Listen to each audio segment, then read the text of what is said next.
Good morning. President Trump reversed himself on tariffs except for China, and Wall Street got what it wanted: a 90-day pause on the reciprocal tariffs that were in effect for maybe a few hours. If you took an import off a truck or a plane or a boat early yesterday, you may have had to pay extra. If importers waited, they were paying maybe just 10%.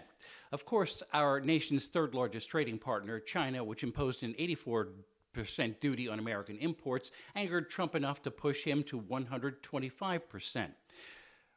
No wavering, it seems, from Beijing. Still, investors got a break, as Mr. Trump claimed just about every other nation, or perhaps the European Union on his Liberation Day list, is ready to deal.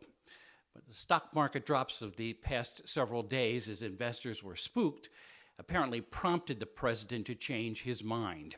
Of course, in a photo op with race car drivers, he blamed the fear on what he had written about the naysayers as being dumb and stupid in several Truth Social posts as the crisis played out.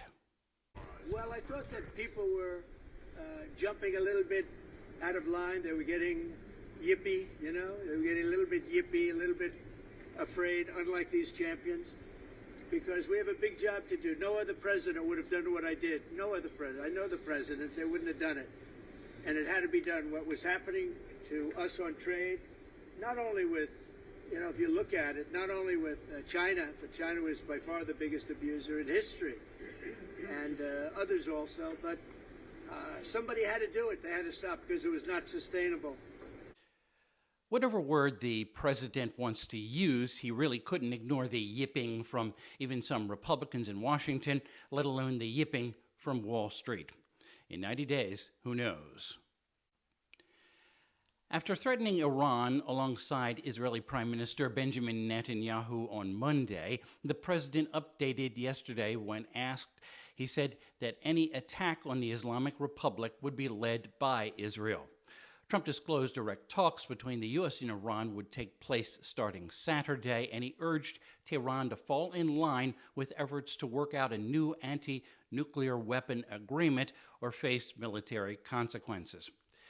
Now, if you are a Sirius XM subscriber, tune into the POTUS channel at the 4 p.m. hour. Today, I'll be talking about the latest happenings in Washington, where things stand with tariffs, with Julie Mason on our Press Pool program.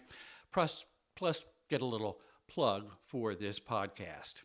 With ear on the White House, I'm Bob Costantini.